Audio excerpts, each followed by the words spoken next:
Welcome back, everybody, to the Fantasy Birds. Today, we are back with some more Fantasy Football 2023 content, coming back with 5 breakout players in 2023. Going over 5 guys I love drafting this upcoming season to have huge years in the National Football League. Let's not waste your time. Let's hop into 5 guys I expect to break out in 2023.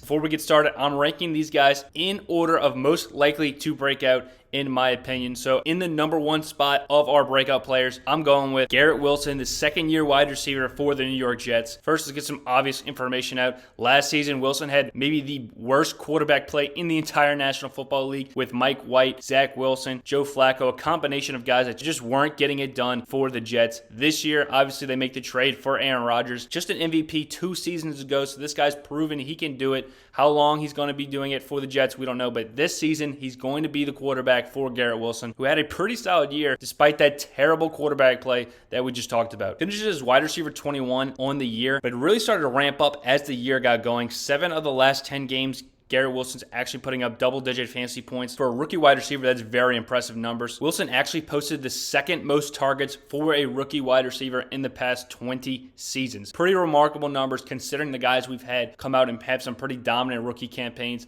likes of Jamar Chase, Justin Jefferson, just to name a few recent ones, even Chris Olave last season. But second most targets for a rookie wide receiver, 147 targets, just behind Anquan Bolden, who posted one heck of a rookie year many years ago. But Wilson, with the quarterback upgrade, with the volume and talent and production that he posted in his rookie year, with the quarterback play we talked about, adding Aaron Rodgers to this offense, going to do some wonders for Garrett Wilson. Let's not forget, Garrett Wilson was a top 10 pick in the NFL draft to the New York Jets last year, so the talent's obviously there. You put that with a dynamic quarterback like Rodgers, who we've seen aid some very profitable wide receiver fantasy seasons in just a few years past. I mean, we saw Christian Watson at the end of last year be a very solid rookie wide receiver for the Green Bay Packers. And years before that, I mean, Devontae Adams was the number 1 wide receiver in fantasy attached to Rodgers. So I'm expecting Garrett Wilson to have a huge year in New York, a team that's going to rely on its defense. But the Aaron Rodgers to Garrett Wilson connection should be very profitable in fantasy football this season. I love getting Garrett Wilson on a huge breakout year in 2023.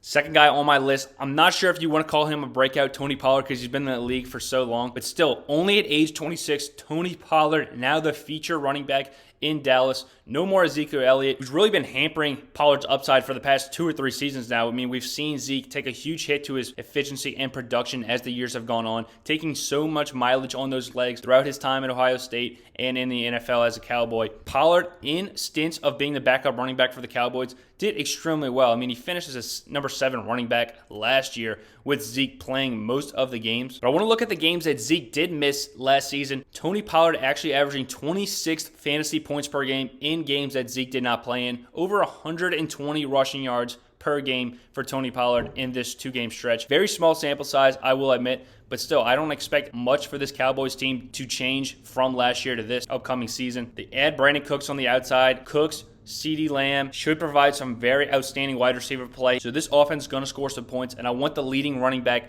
in a Dallas Cowboys offense under Dak Prescott. The running back competition in Dallas, not very high for Tony Pollard this season. I mean, you're looking at guys like Ronald Jones, who couldn't even get on the field in Kansas City, and Mike Davis. So these guys providing absolutely no pressure to taking away snaps from Pollard. He's going to be the feature back. Can they sign a guy later in the offseason? Absolutely. But as of right now, Tony Pollard, with the role that he's projected to get this year, I am slamming Tony Pollard this season. I think Pollard is due for a breakout campaign in Dallas. A great defense with a quarterback like Dak that had some injury problems, probably wants to err on the side of safety going forward, dump downs to Pollard. This offense is going to revolve around CeeDee Lamb and Tony Pollard and letting that defense suffocate the opposing team's quarterback. I expect some pretty good game flow and game scripts for the Cowboys this season. I want to have that running back in Pollard in the backfield. I'm expecting a huge year for a guy who's finally going to be given the starting role, He's probably deserved it over the past 2 seasons if you've been watching any Dallas Cowboys football. But finally, Pollard gets his shot, and I expect a huge breakout season. Next guy on the list, I'm actually putting Drake London in the number 3 spot. A lot of people are going to maybe squint their eyes and question this pick, but given the offense in Atlanta was so abysmal last season, Marcus Mariota, one of the worst quarterbacks in the league, right up there with those guys from the New York Jets that we talked about. This team obviously is going to look to run the football with Bijan Robinson in the feature of this offense, but I still think Drake London's rookie campaign showed some expectations of a breakout in year 2. Over the last 5 games of the regular season, Drake London's actually getting nearly 10 targets per game. Desmond Ridder, the projected starter for this season, started 4 of those 5 games. So there's a little bit of a connection there. Kyle Pitts did miss some of that stretch, so we have to aid that in. Last season, the Falcons had the lowest passing percentage in the entire National Football League, to go along with Marcus Mariota having a bottom 3 accuracy track statistic rating down the field. So you're putting together a low passing volume with a very inaccurate quarterback last season. And Drake London still had decent statistics, not as much as we expected, being the first overall wide receiver taken in the draft, but still a decent year. So if you add that to maybe some better quarterback play from Desmond Ridder, I think Drake London could be a very, very solid play this upcoming year, due for a breakout. Just to pile on what he was dealing with last year, 25%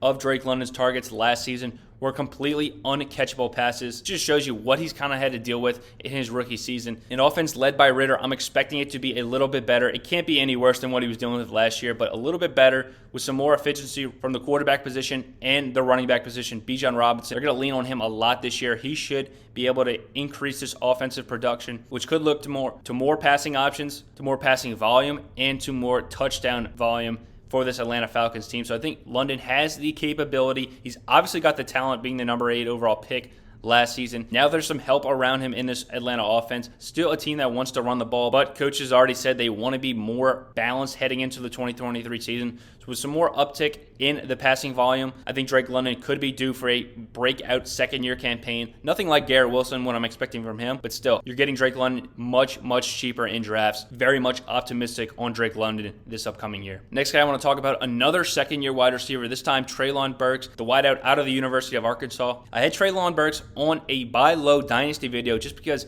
so many people are discrediting Burks and what he did in his rookie season, aren't factoring in any of the injuries he had to deal with, also the low quarterback play like we talked about with Drake London. Burks also had to deal with that with Malik Willis and Josh Dobbs being the quarterbacks once Tannehill went down. So I'm expecting a lot better play from Burks this season. We actually saw some productivity from Burks in the last 4 games of the regular season that he played in, that he was fully healthy. The last 4 games that he played in, that he was healthy, he dealt with some injuries in a couple of those games, but the 4 healthy games, he's averaging right around 66 receiving yards. This is right up there with guys like Garrett Wilson and Christian Watson, who did it over a longer period of time, which is why they're being drafted higher in 2023 drafts. But still, a short sample size. He still had a very productive into the season. The last 5 of 7 games that Burks played in, he's giving you double-digit PPR fantasy points. In addition to this, he's also accumulating 31% of the team's air yards over the second half of the season. So the Titans were looking for Burks in the second half of the year, not only frequently, but also down the field. So he's getting higher productive fantasy targets, which are going to lead to more fantasy points over a given season. So obviously, I'm expecting Burks to have a much better second year in Tennessee, where he's the number 1 wide receiver. There's no more Robert Woods. They didn't add much in the draft in free agency to the wide receiver position. So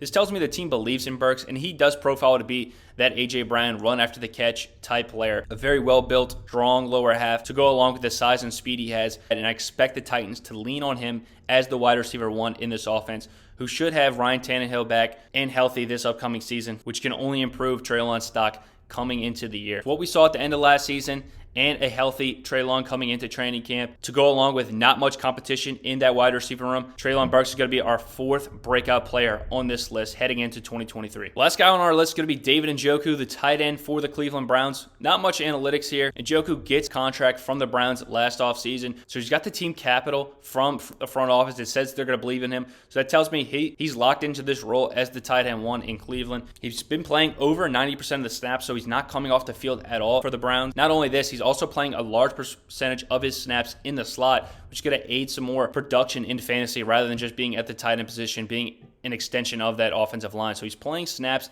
in the slot, which is what you want to see for these receiving tight ends in fantasy football. One of my favorite stats on David Njoku is actually leading the entire league in percentage of team targets inside the 10-yard line. So when they get down inside the 10-yard line, it's either going to be Nick Chubb or David Njoku last season for the Cleveland Browns. I'm expecting a better year for Njoku given Deshaun Watson's upside. We gotta remember, Deshaun Watson wasn't giving any sort of training camp last year, comes into the season after his long suspension, is just thrown into the starting role after that contract he's given. So no real time to practice or develop any sort of chemistry with any of the receivers. I'm expecting that to change this upcoming year. He's got more time to develop, and like we talked about, develop that chemistry with the receivers inside of this offense. I think if Deshaun Watson's back to his former self, like he was in Houston, David Njoku this late in the draft, tight end 10, is an absolute steal. I think you're getting Njoku at his floor for a guy who's so athletic, the size and speed to be a very dominant receiving tight end in the National Football League, attached to a quarterback that doesn't have too many options outside of Amari Cooper on the field. I think this is an absolute no-brainer breakout tight end for David Njoku, attached to